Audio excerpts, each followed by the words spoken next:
Well, what are you about to do? Take over. What are you about to do right now, though? Take over. So it's the Christeria Lynn. So it's the Christeria Lynn. So it's the Christeria Lynn. So me llamo Christeria. Hola, ¿qué lo que? Me llamo Christeria. Welcome to my show. Me llamo Christeria. Christeria Lynn Show.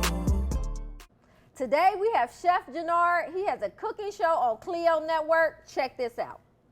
I'm Jernard Wells. I'm a chef, cookbook author, restaurateur. And my fried Hall of Fame dish, let me tell you.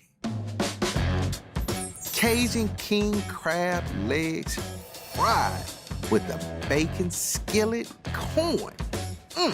That deserves a trophy all by itself.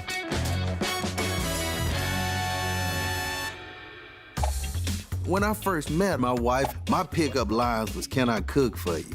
Look, because I figured, hey, if I cook for you, then I knew I would have you. Well, good morning. Thank Good you for afternoon. having me. Good Yes. evening. All of the above. All of the above. Today is going to be a great day. It is. I'm really enjoying it, and thanks for having me. Thank you for coming. So, I Googled you, right? Uh-huh. It says you're from Atlanta. I learned that you're from Mississippi, the dirty, dirty South.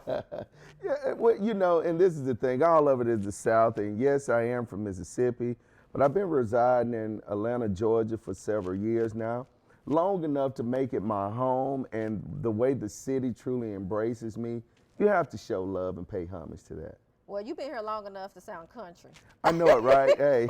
But it's something about that southern accent that just like, wheels me in.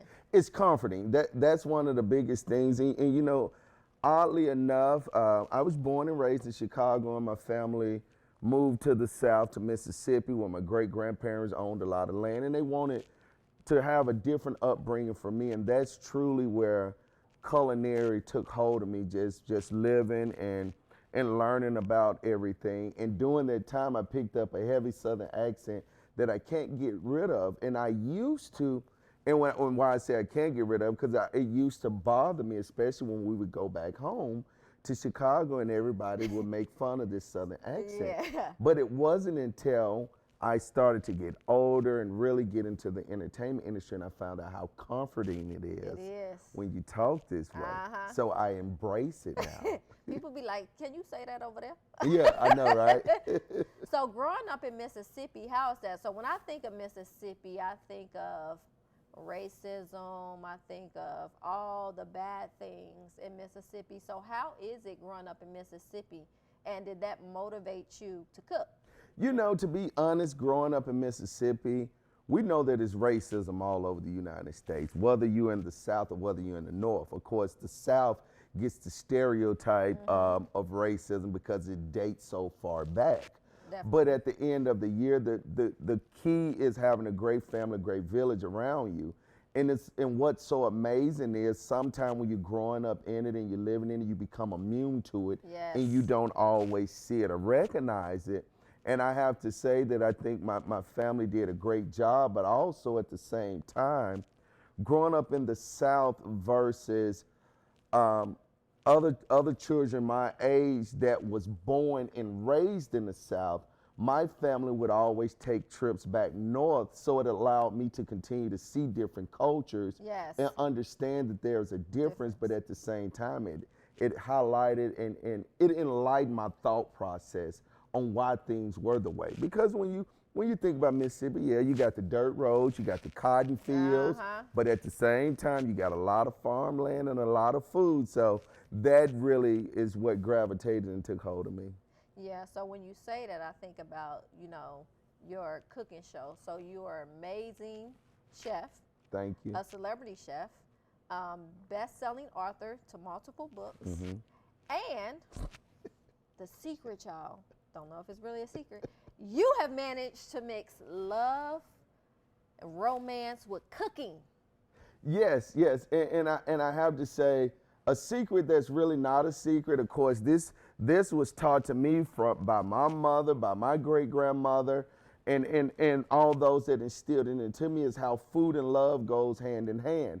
And that's how the Chef of Love moniker was born, because the true thing is using food as that ultimate unifier to bridge the gap in any relationships. I don't care whether it's you meet someone for the first time on a first date, or whether, hey, it's just inviting friends and family over just to gather around the table. We know food is first base in it all. Think about it. When you get a promotion on the job, what do your friends and everyone say? Let's go out to eat to celebrate. You have Depends on what friend you're talking about. Exactly, and who's paying. But that's typically one of the things. Oh, we're gonna go out and have dinner, celebrate. You're getting ready to get married. What are they focusing on? The reception, the bridal gown. And I don't care how great a wedding is, walking down the aisle, how pretty them bridesmaids, the grooms is. If the food is terrible, people leave from the wedding saying it was the worst wedding they ever been to. Right. Because food is the focal point of it all. And that's what I want the world to get from who the Chef of Love is. And since then, you know, the moniker has derived to the family chef. You know, I'm a father of 9 children. Oh, yes. Oh, wait. I heard you had a tribe. I do, you 9? know. Yes, I have 9 beautiful children. 9 that came from your... 9 that came from somewhere. All I know is I feed them and I pay the college bills. And so you tell me. That's a blessing. It is. It truly is a blessing, yes, but all of them are mine. And one of the things I'm truly happy and excited just to see what has started to come from what me and my wife has brought forward, because one of the things is we all want to leave a legacy behind. Yes. Now, granted, it was never our intention to have that many kids. It kind of just happened. So we say the kids chose us. We didn't choose them. Well, but we're retired. Make some decisions. Yeah, but we're retired. We still like to play the sport, though. Gotcha. But we're retired after baby making business. We'll be right back with more of the Christeria Lynn Show. Christeria Lynn Show.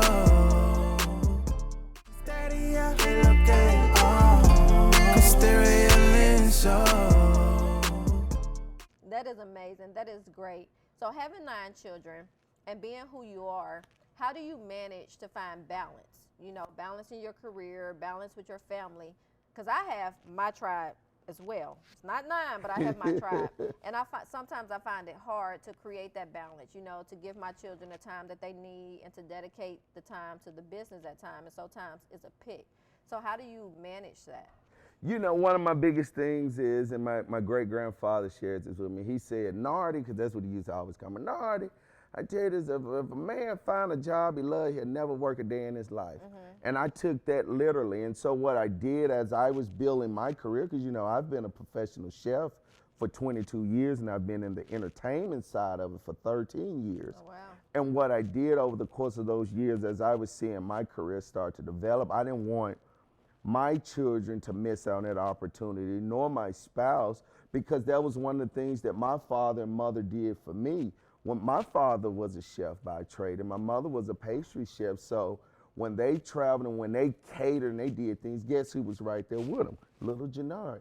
So what I do, I modeled that same exemplary idea with my children. When I would go off to do my book signings, we had a 16-state tour traveling around the U.S. doing book signings for Barnes & Noble. I strategically set it during the summer, take them on the highway with me, allow them to experience that. Whenever I'm doing shows that's local, or whenever I'm hosting or catering something, I train them so that then now they can experience it. And for them, it's not even work, they're having fun, but at the same time, I'm giving them that quality of life to spend it with Dad and see what Dad enjoys doing. So do you have any of your children who's following in your footsteps? I do. I have one that has went on to go to culinary arts school. Okay. I have another one that's getting ready to graduate, and he wants to go to culinary arts school. And then the other ones that did not choose that pathway, they still love to cook. And this is one of the things that I do. I don't try to force what my career path or what I love doing on them. Awesome. I just share what I love doing and allow them to make that sound decision if that's a pathway that they want to go. Okay, that's awesomeness. You're on your 3rd season of New Soul Kitchen. Yes. You are the solo host now. I am, you know, and I'm truly happy. It's been a long journey. Going into the 3rd season of New Soul Kitchen from where we started out, you know, I've always had a co-host that were amazing in each season with me.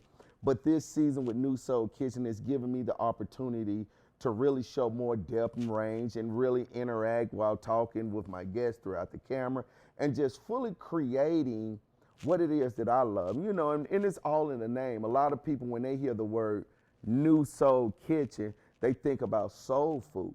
And my culinary background is far from that. And I always tell people, just because I grew up in the South doesn't mean that my culinary repertoire is just trapped in the South. I'm actually fluent in Asian cuisine, Caribbean cuisine, Really? German, Vietnamese, Malaysian cuisine. These are culinary art styles that I've studied, and this is what I show the viewer while creating these dishes in a fraction of the time. Christeria Lynn Show. There's my dad. He is looking for me.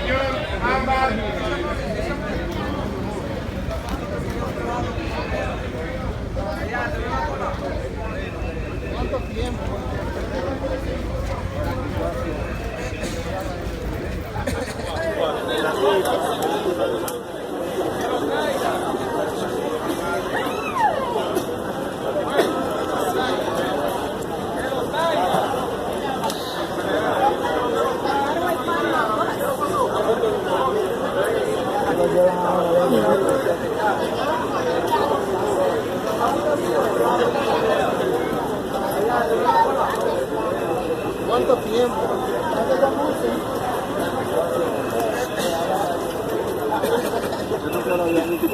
That's Abigail. Oh my God. Hi. This is Francisca.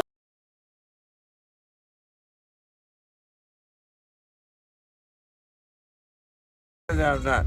But are you happy to have a father? That you met your father? Huh? Yes. Do you love me? I love you. I love you too, baby. I really, from my heart. Not saying by ears or by mouth, from my heart. I love you. Nice. I'll never see you, but I met you. And I will see you again if God spare my life. Yeah, shout. It's your brother Ed Long Jr. checking in, and you're watching the Christeria Lynn Show. Don't stop. Keep going. Chia. We'll be right back with more of the Christeria Lynn Show. Christeria Lynn Show.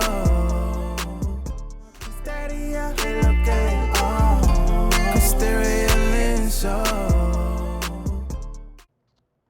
I have tried my best to make some amazing meals. So I'm half Dominican. Do you cook any Dominican dishes? You know, I eat a lot of Dominican dishes, but I hadn't cooked, so I'm definitely gonna have to have you to create some Dominican style cuisines for me.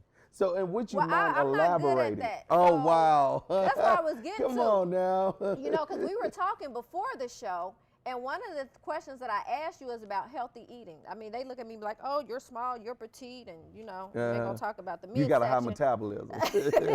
Right, and we were talking about this processed food, so I was asking about the Dominican food because you said all the ingredients. I've tried my best. I Googled, pulled up the recipes.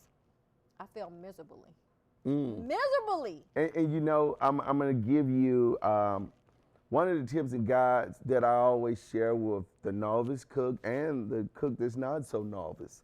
The key is when you get a recipe is meant to be modeled and created around what it is that you like, what it is that you taste, and bring that dish into you. Whenever you cook food, people are meant to experience you. So what happens is when we see a recipe, we try to create that recipe to the T, and then when it doesn't turn out the way we saw it or the way it looks, guess what? We feel that we felt miserably. No, model it. If you want to add something to it, if you want to take away, those are the keys. But the biggest thing with creating great food is, as I always saying, it's not being afraid to use herbs and spices. See, processed food always get to us because processed food has a lot of different additives. We know the sugar, we know the salt, all these things that'll make it more attractive to us, but those are what I call bottomless ingredients just to be a filler so that they can sell it to you at a cheaper price point.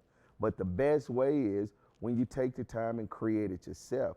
And when I say take the time, all you do is just get everything out in front of you, which is your mise en place, your ingredients, before you start, and it makes for a more smoother transition at the stove. That's a process, and that's hard, especially when you're always on the go. Like I tried to make some Red Lobster biscuits out of the box. They were horrible. Now this is the thing. Straight now, horrible. out of the box, and I believe probably those are just add water or eggs or something like that. No, it was add water, add butter. They had some garlic stuff you were supposed to put in there, and I think I forgot the garlic sauce. But I'm like, I give up. You know what I'm saying? Let me just stick to the chicken and, the easy stuff. This is one of the things that I suggest that I think really works well for someone that's on the go, because I'm on the go a lot as well. And meal preps are very handy and are good to have around. And all you do is one day out of the week, whether it's a weekend or a down day through the weekday, just take time, prepare you a couple of meals in advance, put them in some nice good storage ware, put them in a refrigerator, and just pull them out as you go, whether it's just this snack or buffer, because see, all we have to do is at least change the process of what we're putting in our body at least 1 to 2 times a day, and you'll start to see a difference. Because I was a whole lot bigger than I am now, but what I made a conscious decision to go on a lifestyle journey. And notice I said lifestyle journey versus a diet. Right. Because see, diets are meant to begin and meant to end. Yeah. But when you make a health conscious decision to do a lifestyle change, guess what? You're just changing your whole frame of mind. You're changing what you put around you when it comes to what you put in your body. And then you make it that way and it becomes a habit. And after it becomes a habit, then it becomes a way of life and you start to do it naturally. And I want to talk to you about that real quick, right before I ask you about the Food Network. So the processed food, for me, like I have been trying to make a lifestyle change for a long time. Like people say, of course, as I just said, because you're so small, like it's been very hard to cut out the processed foods, to try to eat healthy. My refrigerator is filled with spinach, tomatoes that I really don't care for, but I have grown to love, onions, some of the basic things, but I still struggle with making that lifestyle change. And I know it's not me, I know it's a lot of people. So what would be the first step that you tell someone who wants to really make a lifestyle change? Because health is the new wealth, right? Yes. It's always been the wealth. Yeah. The biggest way to start is, at the end of the day, start grocery shopping more. Simple as that. And when I say what? We'll be right back with more of the Christeria Lynn Show. Christeria Lynn Show.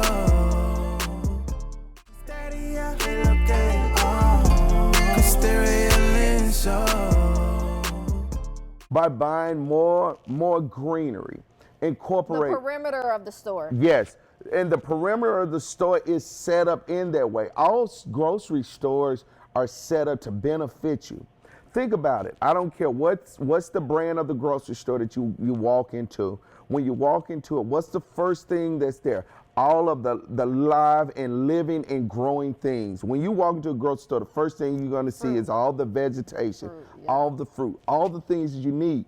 And then as you travel further and further to the back, that's when it gets more and more processed and a little less healthier as you go. So everything, if you start perusing in that fresh section where you have your vegetation, where you have your fruits, where you have your herbs, and you gravitate there more, you'll find yourself having a better quality of life coming out of your refrigerator. And also, another thing that I always suggest to people is make at least 1 or 2 of your days meatless. You know how we got the sayings, meatless Mondays, tacos too.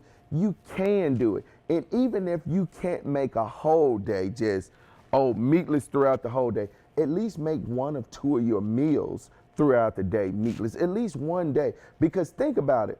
If for lunchtime, if you said, I'm just gonna do some kind of vegetation, whether it was sauteed bok choy or whether you were doing some kind of bok choy is a nice, amazing green vegetable that you can saute up. You can get it normally at a lot of Asian restaurants, but very good. Whether you're doing some kind of vegetable stir fry, whether you're doing some baked zucchini or eggplant, you know, things like that you can create, or as simple as a nice, good garden salad. And when you're making salads, you can throw as many vegetables as you like on there. But if you can do that at least once a day, just think about it. You've removed a meat, cheese, things like that from your diet for that time frame, and all of it helps. How do you get to $1? 1 penny at a time. How do you change your lifestyle or your diet? 1 meal at a time. You don't have to overthink it. Amen. Last question is that big question. What is next for you? You know, what is next for me? It's so many things that are next for me. You know, one of the things that I'm working on another cookbook that we'll be giving more information on soon that I'm truly happy about.